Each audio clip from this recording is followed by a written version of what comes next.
Hello and welcome to SweetSpotDFS. This is a review for the 2021 Farmers Insurance Open. And usually what I cover in these videos, I'll go over results and recap. We'll go looking into the GPP winning lineup versus the optimal lineup. And what I typically do there is just look at the highest entry fee GPP that I entered. For this week it was the $5 and compare it to the optimal. Just check to see if, how big the gap was in points. If we could easily beat that GPP lineup, if we could have gotten to the optimal lineup, that kind of thing. It's a fun exercise. I enjoy doing it, so that's why I do it. I know it might be fool's gold, but it's still fun. And then I'm going to get into basically what I got right and what I got wrong over the 3 videos I did prior to the start of the tournament. So that would be the preview, course fit, strategy, everything I've said in there. I will analyze as a true review video and see where we can improve or, what we got to continue doing. So timestamps are in the description. I also have chapter mode enabled, so the segments on the progress bar will show you what part of the video it is. Let's go ahead and get in the spreadsheet. I have the results up. Patrick Reed is your winner of the 2021 Farmers Insurance Open. I'm sure you guys already knew that, but of course it doesn't come without some kind of controversy. And my 2 cents on this thing, if you're not familiar, I'm sure you are, but most of the tournament was preferred lies. It was really wet, really soggy. The ball was being embedded quite a bit throughout the entire tournament. Patrick Reed picked up his golf ball after being told from one of the marshals or spectators saying, "I didn't see it bounce." So he's like, okay, didn't see it bounce. He picks it up and puts it over to the side before a rules official comes over. How this usually works in a competitive round of golf, if you're ever playing solo tournaments, you would ask everyone in your playing group to come over and assess the situation. Is this ball embedded? I mean, that's the whole group has to decide if it's an embedded lie. And you need the majority of the group to agree that it is an embedded lie. Yeah, things can get dicey if people don't like you or whatever, but more often than not, it's a gentleman's game. Like, people are going to say, yeah, that's embedded. There would be no issue, if Patrick Reed would have done that first before picking his ball up. It wouldn't have been an issue if he would have called the rules official before doing it, but he ended up picking the ball up, and then he stuck his fingers down there to try to figure out if there was an embedded lie, like if there was any kind of lip or anything like that.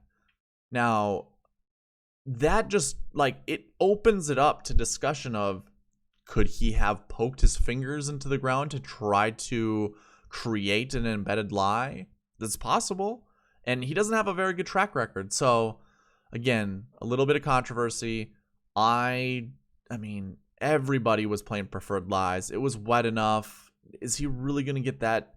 He got 2 drops, so he gave himself a better lie than what he would have had. But those are the rules, and I don't know. I don't have one take or another, so I'll leave it at that, but I just wanted to share that with you. You can see the rest of the top 10. Rahm continues to do well here. Xander shows up, and there was a moment, I think, during the PGA Championship where, do we want to play hometown people? And it was assessed that, hey, when there aren't crowds, there isn't as much pressure. So Colin Morikawa did well up in San Francisco. Xander, there's no crowds at this tournament, finishes second. Now, that second place, I do want to mention one thing really quickly. Tony Finau went for the green on hole 18. Ended up going in the water and bogeying the hole. If he would have got a par, he'd have been 10 under. If he'd have got a birdie, he would have been 11 under. So it would have looked a little bit different. I believe a couple other guys, kind of went for broke towards the end. So this 9 under, this 5-shot lead, it's still a 5-shot lead, but it's not as great of a 5-shot lead as we, I guess, were meant to be told. Patrick Reed didn't have to go for the green and 2 on 18 to try to chase. I mean, he was in that position, so obviously, that's good for him, and he put himself there. But yeah, a lot of these second places could be thirds or fourths pretty easily. And the margin of victory probably wouldn't have been as high, but either way, it is what it is. Victor Hovland kind of choked it away, bogeying 3 of his last 5 holes because he was up there, you know, in contention. At one point in time, I think he had the lead or he was tied for the lead. But yeah, lots of good golf. It was, again, we'll talk. Okay, here's the first thing that I got right. And actually, it's up for interpretation. So I said the target score was 10 to 12 under for the winning score. That was anticipating 2 days where the wind was high or the wind was prevalent. If it was perfect weather, I said the target score would be 15 to 17 under. So it was kind of a mix between. Do I get the credit for that? Let me know in the comments. But I think we hit it pretty decent. I mean, no one hit 10 under except for Patrick Reed. I know what I just said about the hole going for water. Or going for the green and 2 on hole 18, finding the water, that kind of thing. Either way, 10 under was a pretty good baseline. I have to admit. So we got that one right. So we're gonna go with that target score perfect. I'm gonna move on from this. We're gonna go and look at the optimal lineup versus the winning GPP lineup. In the winning GPP, so for the $5 drive the green, the winner of that contest scored 562.5 points. That consisted of Patrick Reed, all the golfers here highlighted in blue, Patrick Reed, Victor Hovland, Ryan Palmer, Will Zalatoris, and Luke List. Those are all golfers inside the top 10. We scroll down a little bit. Doug Gim was his 6th pick, or maybe his 5th, but either way, the worst one to do out of the bunch. He finished 37th place.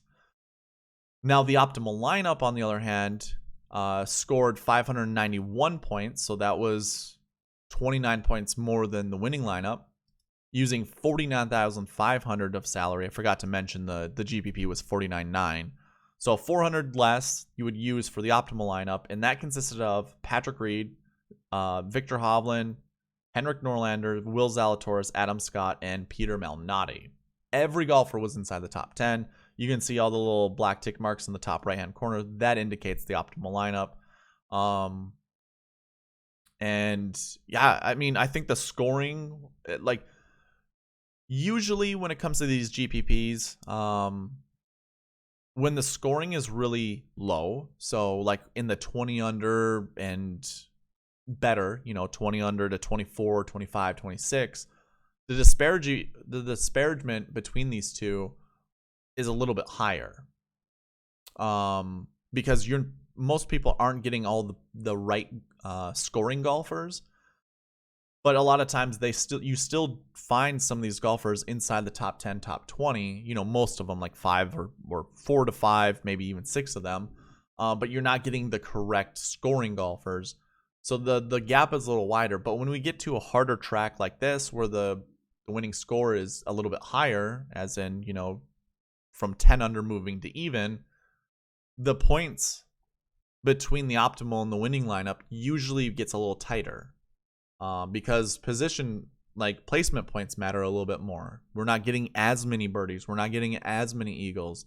So it was close, but honestly, there were several more lineups we could have created that would have beat the winning lineup. Just if you look at the top 10 or even the top 20, you can see some of the guys, what they end up scoring.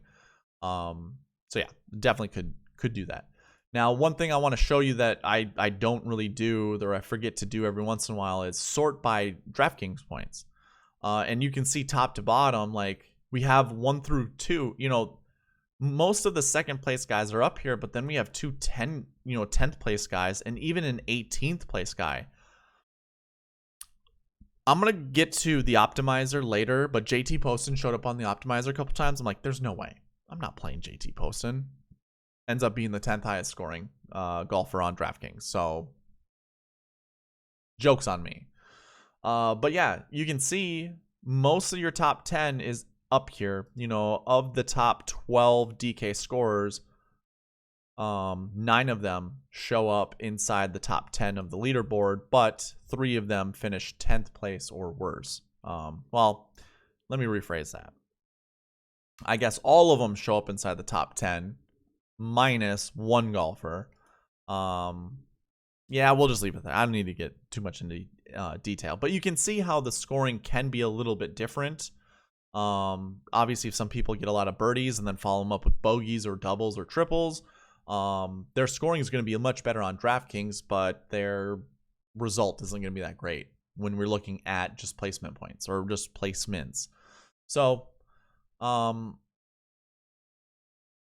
one thing that I want to add to this segment here is one of the other things that I said we would want. Usually we talk about historical salaries. I'm not going to go to that page, but we wanted at least one 10K golfer. That's what I had said. And obviously your winner was a 10K golfer, but you really could have done just as well using any of those guys and maybe using Rahm. You probably weren't, like, the amount of points Reed scored over everyone, those 30 points, well, 23 points, no, 27 points from, like, the difference between Reed and Hovland. That's significant. Like, you're not going to win a tournament usually if you're going to give up on that many points. So you would need Reed, and playing Reed with another 10K golfer probably is impossible to do, but we can double check. Let's just go with, say, Tony Finau, and see how many guys we can get. We're going to need some 6K golfers. That's 49.7. So we could have done it that way. Reed, Finau, Scott, Norlander, Malnati, and Poston. So that was definitely doable.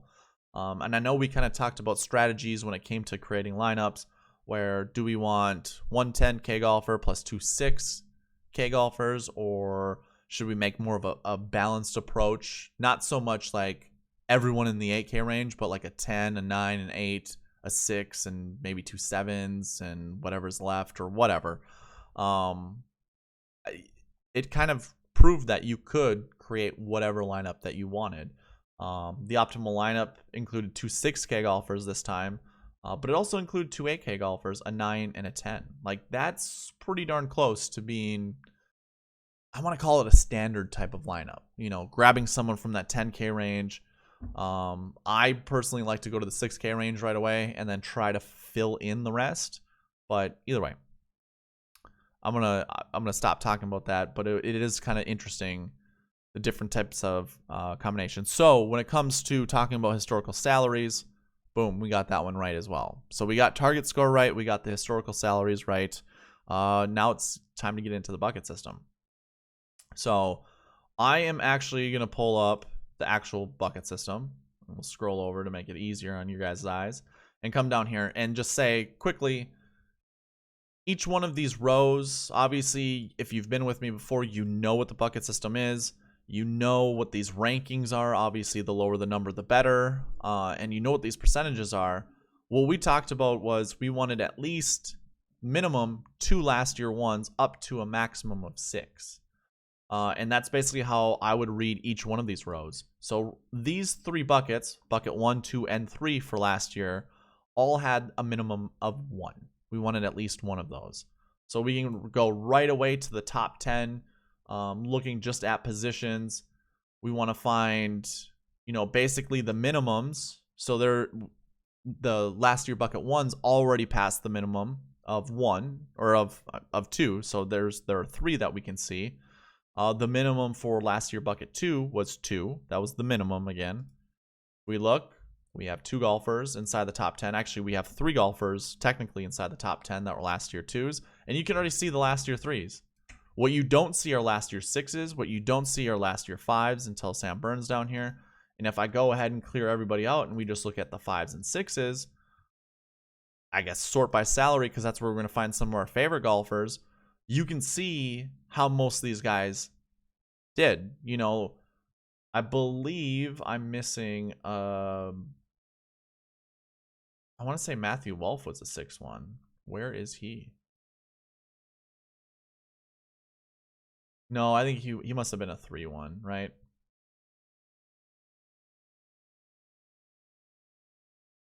We had a bunch of withdrawals. He was a 4. Okay. Sorry, curiosity, had to look. But either way, if we go ahead and clear and just look at our 5s and 6s, look at really by salary, I guess we could probably look at by position as well. But no one did better than 18th, right? That's kind of what I'm getting at here. This is why the bucket system is so helpful. Looking at your minimums or your maximums and just seeing how poorly the other buckets do, you know, 5s and 6s, there's a lot of zeros there. I mean, for 6s, there's 2 that have ever showed up inside the top 10 over the last, you know, 8 years. Now, last year bucket 5s were a little bit of a different story. The numbers for them aren't terrible. Like, it would have been decent to get there, but they also don't show up. And if all of the, you know, last year bucket 5s and 6s, it was only last year bucket 5s that found the top 20. Your best last year 6 was 48th, a couple here in the 50s, but most of them, boom, right down here. You know, Jordan Spieth was among those guys, Billy Horschel, Cam Smith, and Harris English. I know some people were talking about those guys. Doc Redman, you know, Doc Redman was like in my dummy lineup because I was like, oh, Doc Redman at 7,100. Then I look at his bucket score and combination being a 6-6. I cut him quickly. Same with Scott Stallings being a 5-5. Just didn't work out. I know he has decent course history, but I couldn't get there. It was not good. But yeah, looking back at everything and sorting it by position, 1s, 2s, 3s, and 4s all at the top. Now for the last week bucket, a little bit different. Your last year or last week 1s were definitely the prominent one. You wanted a minimum of 3 because there obviously was 3, but I would say let's go with a minimum of 4 because that's what I told you guys in the video. So 4 last week 1s, does that show up? We have 1, 2, 3, 4, 5, 6. 6 technically 6 last week 1s inside the top 10. So that's a check mark. That's just going to add a 6 to this number here, increasing the numbers for this bucket, increasing the percentage of this bucket as well. Our next bucket were last week 2s, which the minimum was 1, and everything else falls into this 0. So it becomes a little bit more volatile, a little bit more random. We kind of have to decide from there, but you know, we do see 2 last year 2s, so that kind of, you know, fits that mold a little bit. But if we take last year 1s and 2s out and look at the rest of the guys at the top 10, you know, we only have 5 golfers, one of them being the winner. And I would say the majority of these guys were that last week 5 bucket, which if we go back to the bucket system, last week 5s were guys who missed the cut the week before.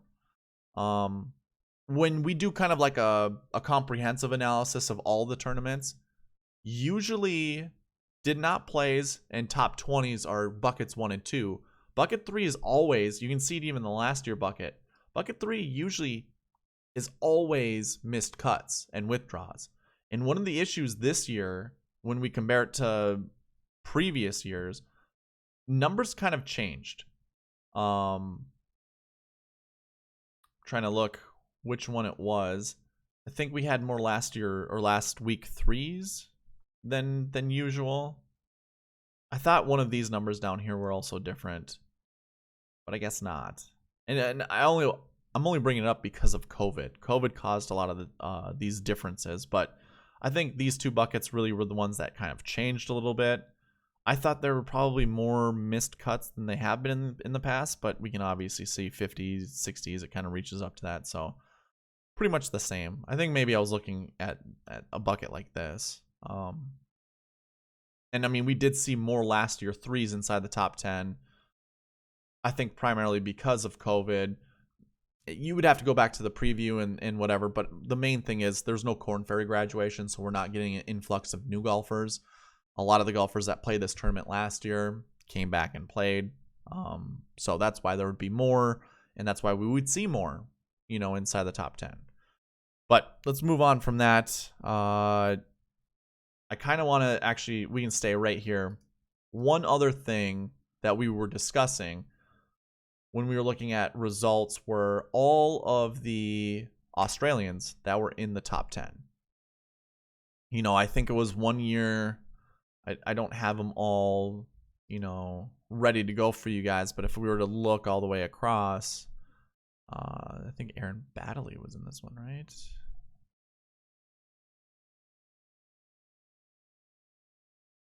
And maybe it was this year. I feel like there's an Australian up here. I'm just not finding him.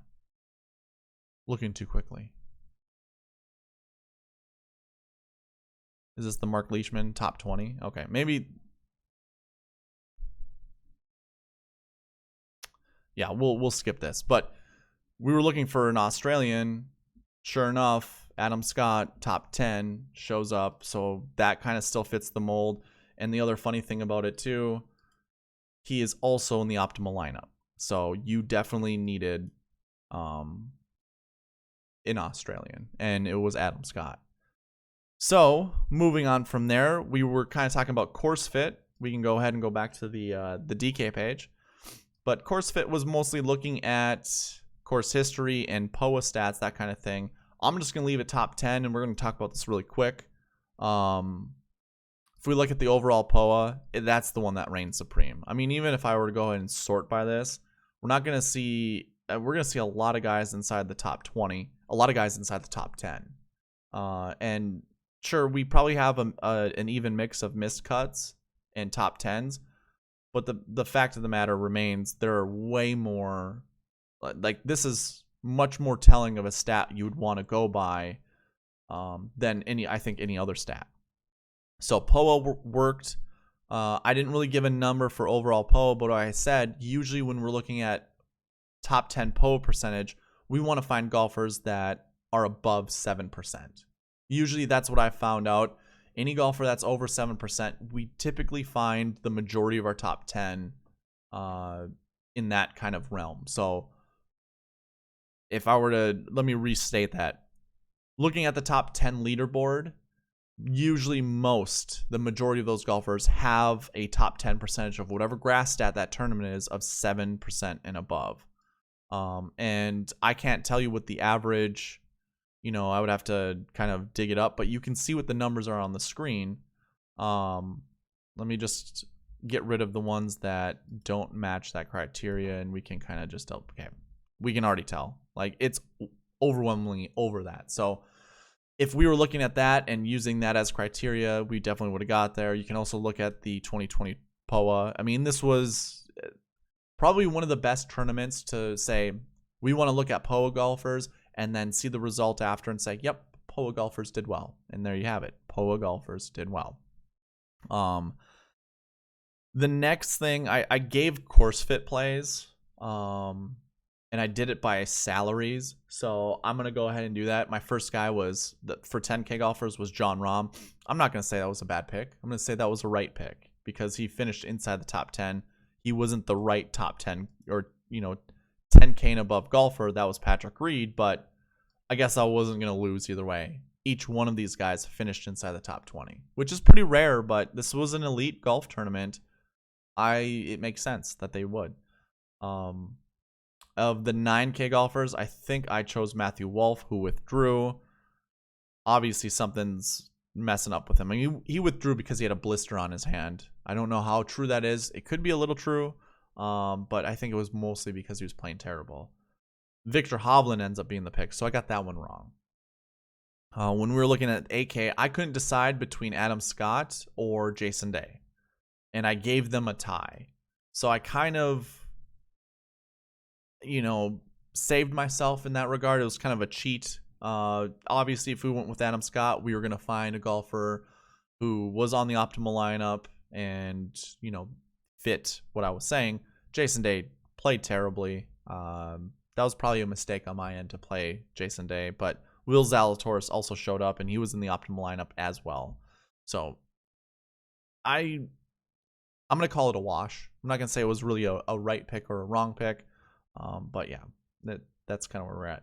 I picked Gary Woodland in the 7K, but I was also talking about Alex Noren and Carlos Ortiz, which both of them at one point in time were contending for this tournament. Both finished in that 20 to 40 range.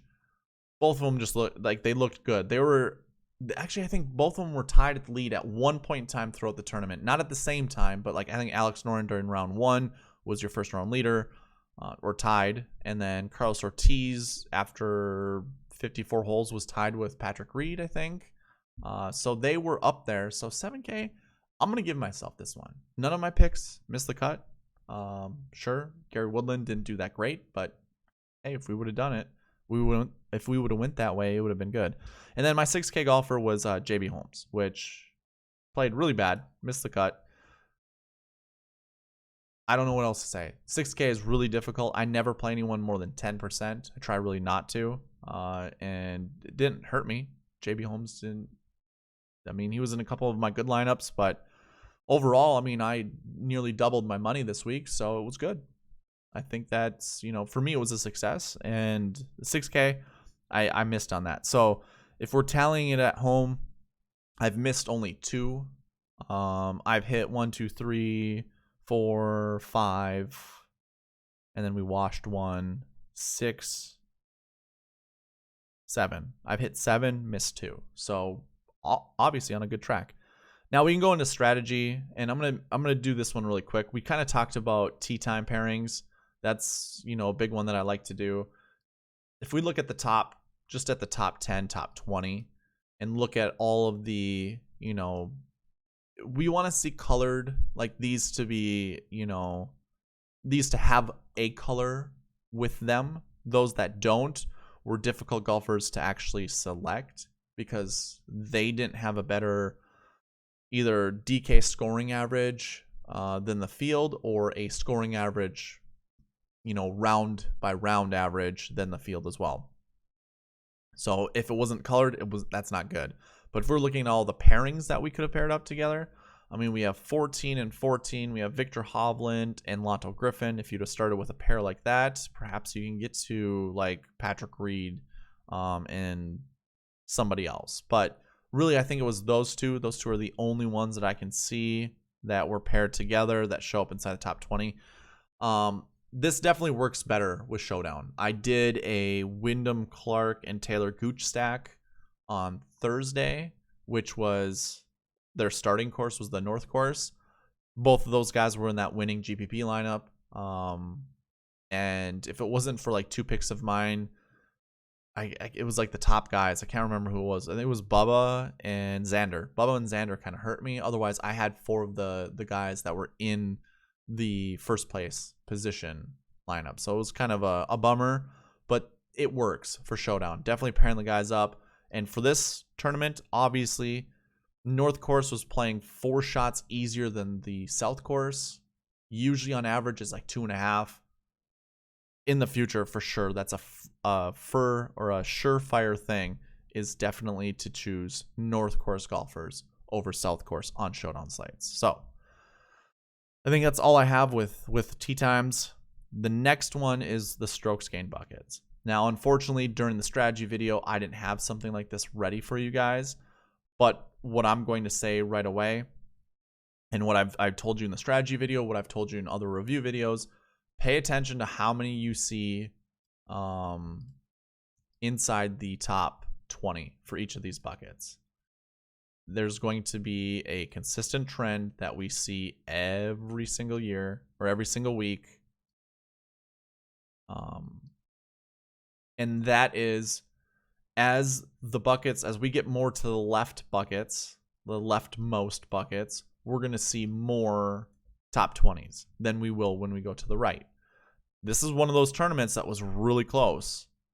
We still see a little bit of the step stool thing, but if we were also to include like top 40 golfers, you know, we're going to see probably more. It's just going to work out for me. I think this bucket 3 isn't that great when it comes to this. But if you were paying attention to the top 20s, you can see, you know, bucket 1 and 2. So bucket 1 it includes bucket 2. Or no. Bucket 2 includes bucket 1 because bucket 1 is everything positive. Obviously, there's a select number of golfers there. Bucket 2 is positive off tee, positive putting. And so that includes some of the guys includes everybody from the everything positive. So it's a little bit of a cheat, but those two together, you're going to find most of your top 10 golfers within those buckets. So you also can see more top 40s. It's definitely worth grabbing more golfers from this bucket than this one or this one. I'm still trying to mess around with, you know, like an optimizer, which I can pull up right now. I'm still messing around with this. This is going to be it's going to look a little better once I iron out some of the kinks, but I locked some of these golfers that were on the optimal lineup.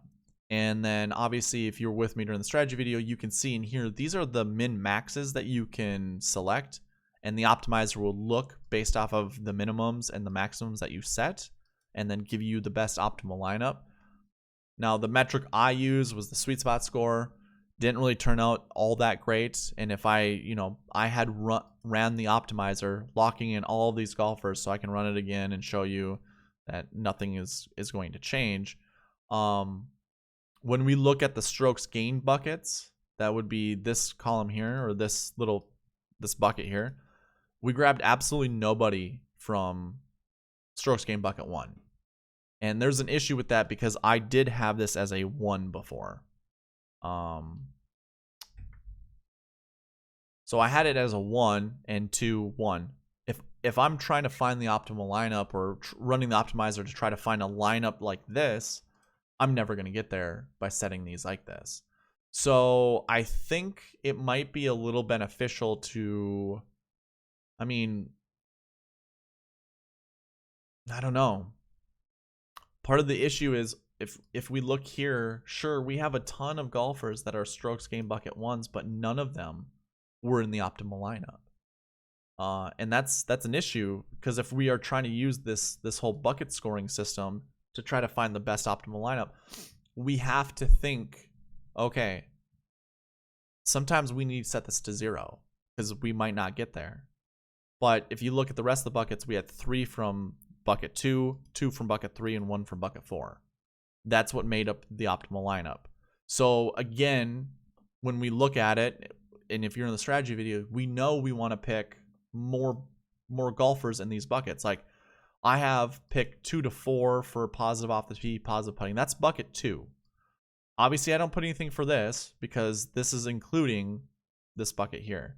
And I might just get rid of this one altogether. I won't call it bucket 1 anymore. Maybe I'll just include it right here because that's probably going to be better. Now that I think of it, I think that's what I have to do. But 2 to 4, boom, we had 3. Perfect. 1 to 3, we had 2. Perfect. I think we had 2, right? So it was 3, 2, 1. Yeah. So we wanted 3 in here. Perfect. Got it. We got 2 in here. We want somewhere 1 to 3. This is 0 to 2. We end up getting 1 from here. Perfect, perfect, perfect. And looking at the rest of the buckets that were there, you can see the last year buckets. We chose 1 last year 1, 3 last year 2s, 2 last year 3s. Which again is interesting because what I was telling you during the strokes gain bucket type, or just looking at not strokes gain, but looking at the bucket system in itself, I said the minimum was 3. If we go over here and we look, we have 1, 2, 3. Is that all we have for last year buckets inside the top 10? Just 3? Yeah, that's right. We only had 3, but we had 6 inside the top 20. But either way, 3 inside the top 10. That works. But other than, say, Patrick Reed, we didn't use any of the other last year ones. And that was primarily because they were over 10K. And obviously, that restricts salary, and we didn't have enough 6K golfers to really show up. But I guess if we were to look at it a different way, if we went with these 2 of these guys here in the 10K range, we did get there with the 6Ks, right? So is that, and then we could use Adam Scott? Yeah. Okay, so let's see. Just gonna move this to the side so I can actually look here. So we want Poston instead of Zalatoris. I can't even find Poston.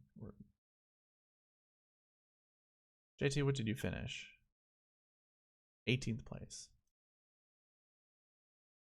There's JT right here. And then instead of Hovland, we want Finau. Norlander, Scott, Malnati. Perfect. So if you run this optimizer, and it'll spit out, we can see what all the buckets that would have chose There we go. 2 last year 2s, 2 last year 2 last year 1s, 2 last year 2s, 2 last year 3s. But then we would have 1 last week bucket 1, 2 last week bucket 2s, and 3 last week bucket 5s.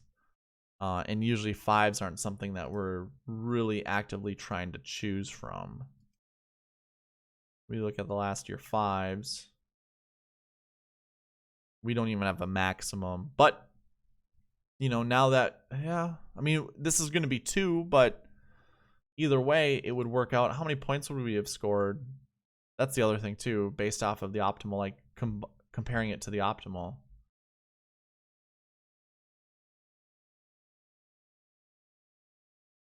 .586, 591. So we're 5 points below, and we're still 14 or 24 points ahead of the winning lineup. So it could have been done that way.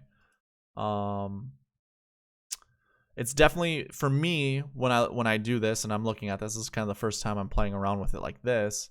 I need to set my maxes a little bit different. You know, I think the last week buckets probably don't have that much importance as compared to the last year buckets. And setting minimums or setting your maximum to a low number probably is not the wise thing to do. So either way, that's just me kind of spitballing here at the end. That I didn't really intend to go that much into detail, but I did want to show you guys what that looked like. And I'm messing around with this. I'm trying to make it better. I'm going to be adding, you know, a salary part of it as well, where we can set our min and our maxes for our salaries. So that should be pretty exciting. And then I also just want to hit a random button, and it'll change these mins and maxes a little bit differently. Or maybe it'll stay the same, but then the metric will end up changing. I mean, I kind of already have that, where if you watch, you know, the column over here, the numbers change. So I'm already kind of messing with it, but obviously if I'm hitting that and I'm locking golfers in, it's not going to change. So either way, it'll be fun. I'll get there, or we'll get there. It'll be a fun little journey. But with that, I'm going to bid adieu. Thank you guys for watching. Please leave a like, comment, and subscribe, and I'll see you in the next preview. All right, bye.